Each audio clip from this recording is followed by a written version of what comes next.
Robert Keeler, experto en gerencia de megaproyectos y especialista en la prolongación de la vida útil de plantas nucleares. Inició su carrera en 1977 con el mantenimiento de 8 reactores en Pickering, Canadá.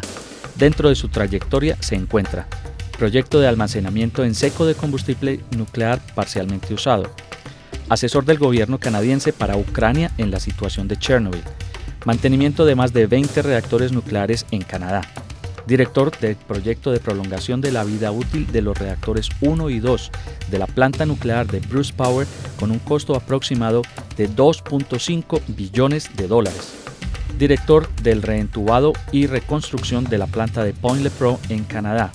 Actualmente es asesor técnico senior de AECL Atomic Energy of Canada. Mr. Keeler, hello, it's an honor to have you here. Welcome to Colombia and welcome to la Universidad Cooperativa de Colombia. Thank you very, very much, Geraldo. It's wonderful to be here in Colombia. I love Colombia. My wife is from Colombia and I've been here for several years. I enjoy Colombia very much. I'm very proud to be here to share some of my experiences with you today.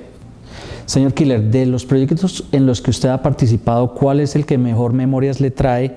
Y cuéntenos por qué. Please tell us about the projects where you have participated and which of them brings good memories to you and why.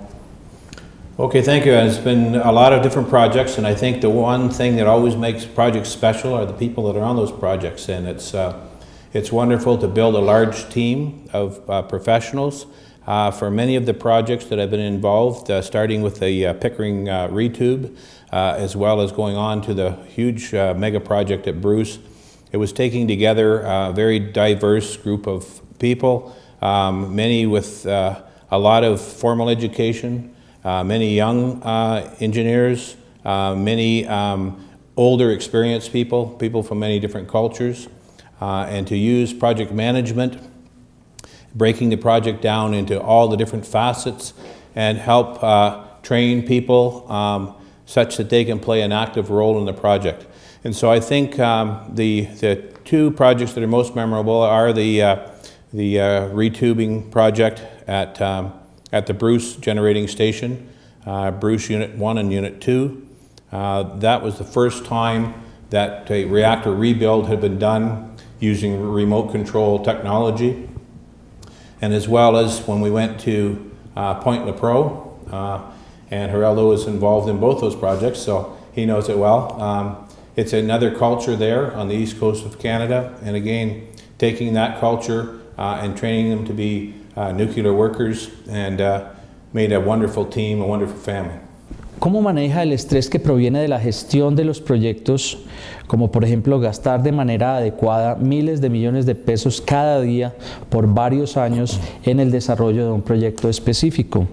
How do you cope with the stress that comes from managing projects where you need to deal with issues like properly spending up to $1 million a day for several years?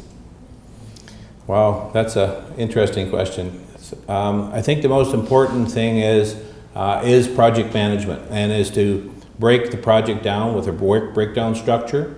You break it down into as low levels as you need. So for a Bruce project, for instance, there's 20,000 activities, and each of those have a hierarchy of activities, and you break those down, and then you actually match that work breakdown structure with an organization, and that organization with a cost breakdown structure. And you build your team, and you get commitment from each person in your team so that everyone can be responsible for their area of work. So for me, the pressure's not on me. It's all of the team members equally distributing their areas of expertise and their areas of involvement to ensure that they do what they said they were going to do when we estimated the work. And usually, although it's $1 million a day, most areas of work, if managed properly, are going well. And so you only have one or two areas that you have to focus your help and attention and coaching on. So you really don't take it all on your own shoulders. Okay. It's all delegated. Well, that's great. ¿Cómo motiva sus equipos de trabajo? How do you motivate your teams? I think most importantly for For people, it's when you start the project, you have everyone involved at all levels, right down to the carpenters, the laborers who do the work, and you get a commitment from those people as to how long it takes them to do work. You treat them with a lot of respect. You give them opportunities to learn, opportunities to advance themselves, and through that opportunity, advancement, respect, they all work naturally and they all become integrated as a team, as a family.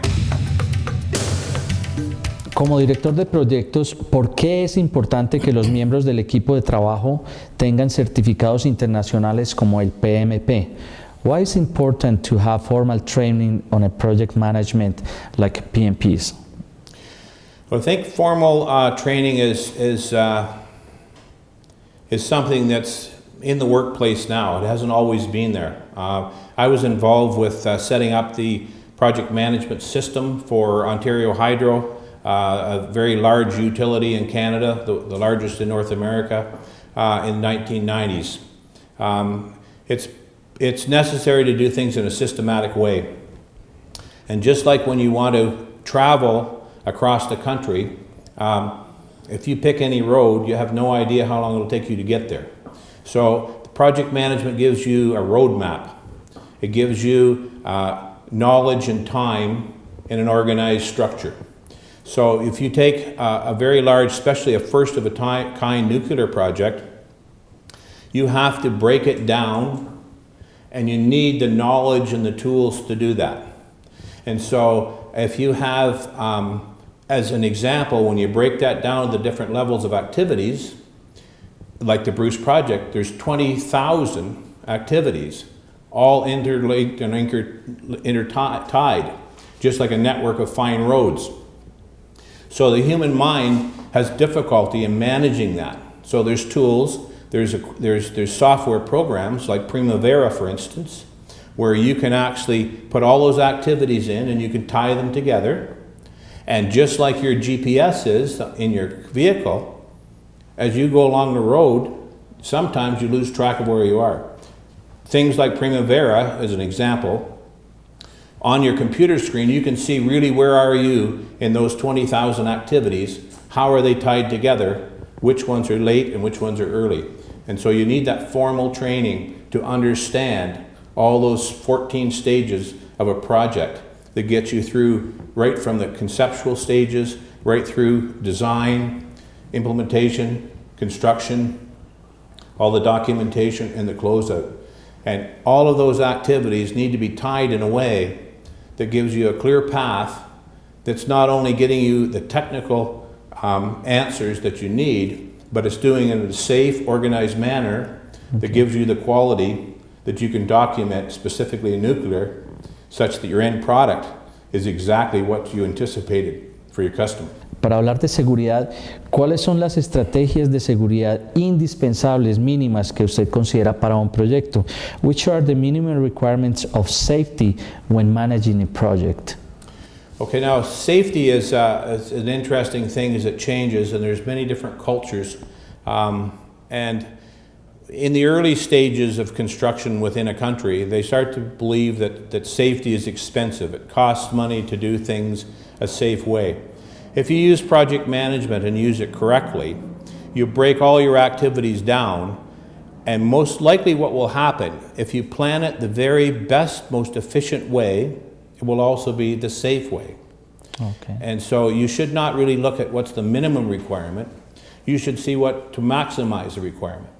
Okay? You need to integrate safety right into your projects.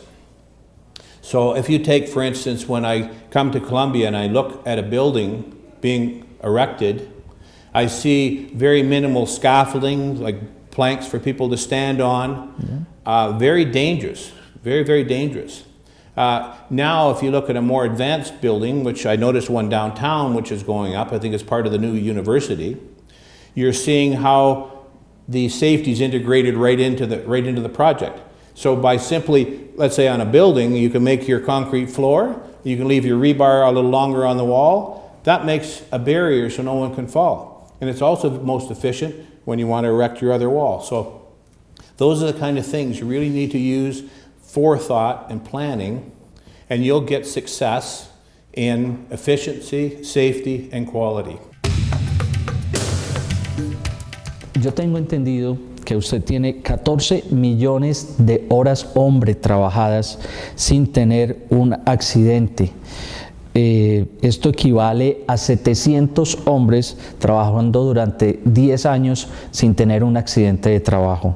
I understand that you have 14 million hours of man work without a lost time injury. This is like 700 men working during 10 years. How did you achieve that? What is your secret? Well, I think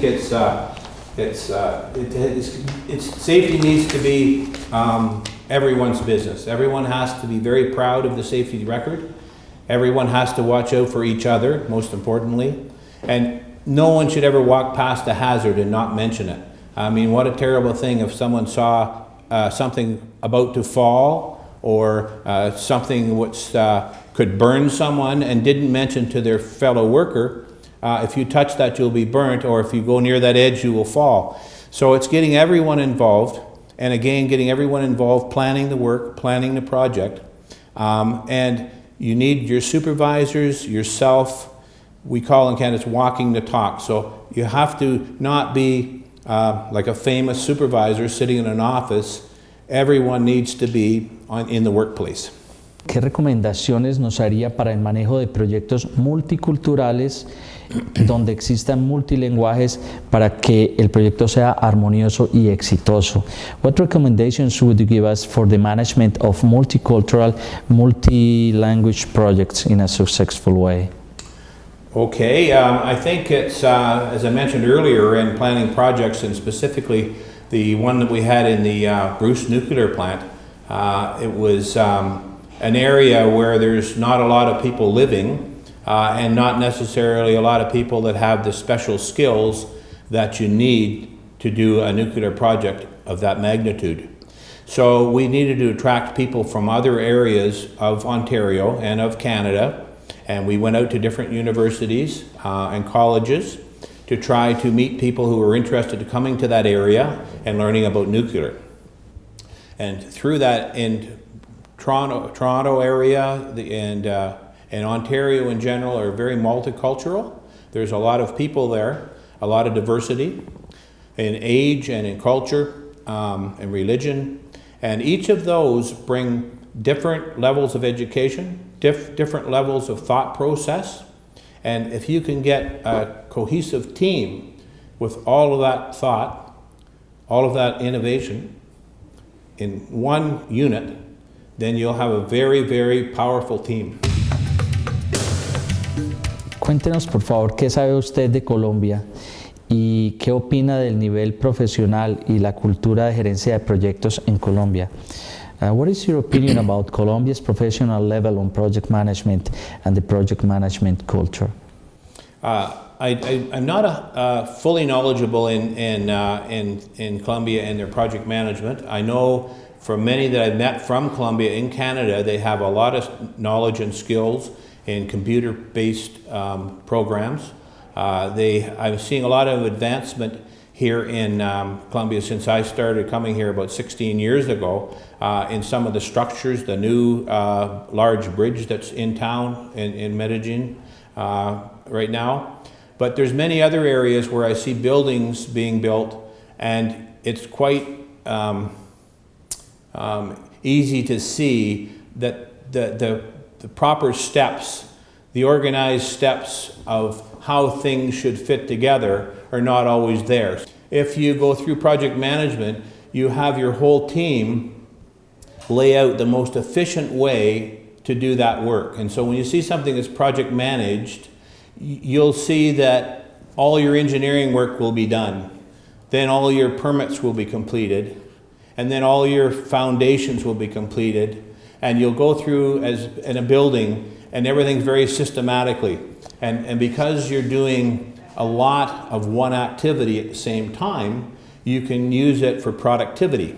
Definitely we're seeing, or I'm seeing, some major projects, specifically the one I mentioned near the university, where they're doing a building more like you'd see it in project management. Siendo usted un experto en energía nuclear, quiero por favor que nos cuente qué otros usos tiene la energía nuclear con fines pacíficos y cómo podría beneficiarse Colombia y Latinoamérica de estos otros usos. Can you tell us please about pacific uses of nuclear energy and how Colombia and Latin America could benefit from it? Okay, well, if I speak about my company, Atomic Energy Canada, and I'm not here to represent Atomic Energy Canada by any means, but we have a research facility in Chalk River, Ontario, and there we do lots of research and building of radioactive isotopes, and you may have heard that a lot of those radioactive isotopes are used in the medical profession, both for taking x-rays, but also different radioactive isotopes which are injected into the body or into the bloodstream to be able to look for different diseases or blockages. Also many things in the treatment of cancer, radiation treatments for cancer. There's many other innovative things that can be done with nuclear as well, and we'll get into that in a little bit later towards the end of the presentation. But I think you need to start off maybe to have a research reactor, maybe something that you could use as part of your universities and your training, part of your medical profession, and start to learn about nuclear to be able to get your regulatory requirements, because there's international regulatory requirements, but one for your country, and start doing that. And that's how it really came about in Canada. You had the Chalk River facility, a research reactor. Then you had your first one at Douglas Point, where they first produced power, a smaller one, which was actually our offices when we were on the Bruce project. Then you just move up from there, right? And the wonderful thing about it is there's a whole world of support now. There's the WANO, World Association of Nuclear Operators. There's many people to help, many organizations to help. ¿Por qué las personas tienen un concepto acerca de que la energía nuclear no es segura? Why do people have the misconception about nuclear energy being not safe? Well, I think there's a number of things. There have been many people, when they think of nuclear, they've thought of the terrible bomb that happened in the Second World War, which is totally different reaction than what takes place in a nuclear plant. That's left a sort of a scar in people's minds. A lot of people don't understand it. The radiation that happens in a reactor, I've worked in reactors for 35 years without any ill effects, and it's the knowledge of what's there. Unfortunately, you can't see radiation.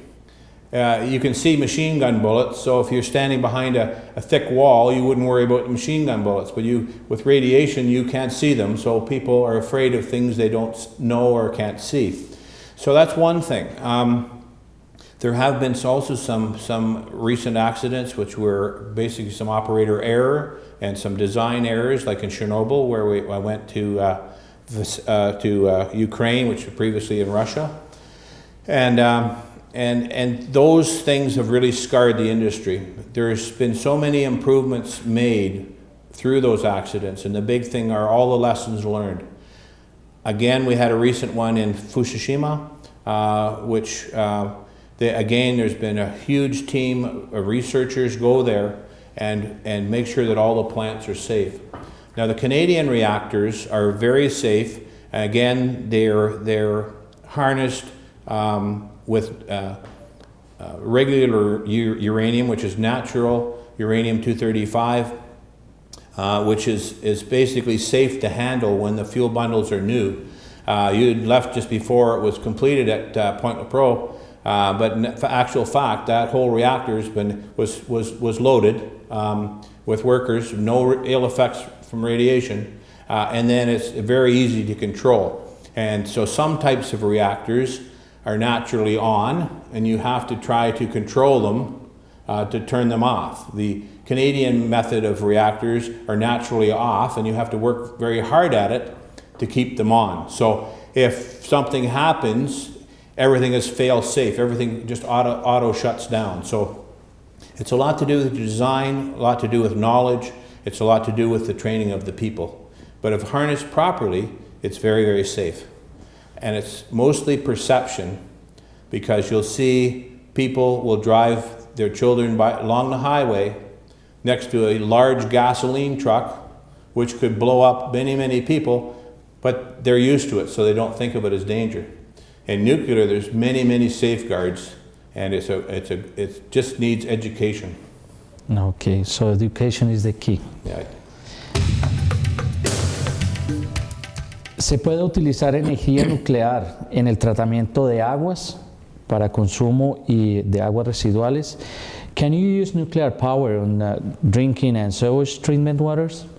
Well, there's different things that are done, and as I mentioned, we've only really touched on the tip of the iceberg of what we can use nuclear for. The advancements in the last number of years in radioactive isotopes and how they're used in the medical profession is tremendous. It's also a great thing for sterilizing. So if you have different radioactive isotopes, one being cobalt-60, you can actually, they've used it in areas if they want to put meat or milk or anything underneath that radiation beam, and it will sterilize that. It'll stay for a very long time. So I think, as you and I had looked at when we were working together on the Point Lepreau project, you could actually be innovative and harness that same type of philosophy, I believe, and you believe, to be able to put sewage and affluent from big cities, specifically in hot countries where there's lots of problems with bacteria and E. coli, things that are killing people on a regular basis, and you could sterilize that. You could then separate the water and purify it. You could separate the organic materials and use those then as a very safe agricultural fertilizer.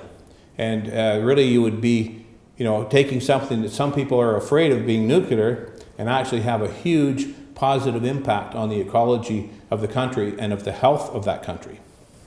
Hablando de precios y costos, ¿cuál es el costo de generar energía nuclear? Is nuclear power more expensive than any other types of energy? Nuclear energy has got probably a reputation of being very expensive. Although people don't realize the amount of electricity, the amount of energy that comes from a plant. So the largest plant we have presently is in Darlington. We have 4 units. Each of those put up about 920 megawatts. So when someone sees a large power dam in Niagara Falls, looks very impressive. That's about 500 megawatts, and you have one of 4 reactors is 920. So obviously, when you get yourself a very, very large fancy truck, it costs a lot more money than a small little motorbike. So that's the difference. If you actually have to look at the size of the project and the length of time that it continues to work. So the nuclear reactors work about 40 years, so you need to do a financial calculation that looks at it over the life of the station. And now, with the new technology we have, which you were part of, doing reactor rebuilds, and now much of which can be done remotely and with computer control, you can double the life of that reactor. So now if you put that into your business case, your net present day value, it's a very, very economical option. So that's what people need to understand. But again, it's educating the public, educating the politicians, and getting people in universities learning the skills in order to develop new projects and refurbish and rebuild existing stations. Okay, Mr. Keeler, so I want to thank you very, very much for sharing your knowledge and your experience with us today at Universidad Cooperativa. And I don't know if you have anything else to tell us or any final advice. Well, I think it's a wonderful career, both nuclear and not only nuclear, but using project management. I've also been involved in some conventional projects for hydroelectric rehabilitation at the Niagara Falls facility a number of years back. So your project management will work for you whether you're building an apartment building, a nuclear reactor, rebuilding a large factory. Get the knowledge, get the skills, learn it well, and then talk to people with knowledge and experience. Share your knowledge and experience. There's many organizations that are out there which can help you learn about project management and how to learn from each other. It's a wonderful career, and good luck to all of you. Thank you very, very much.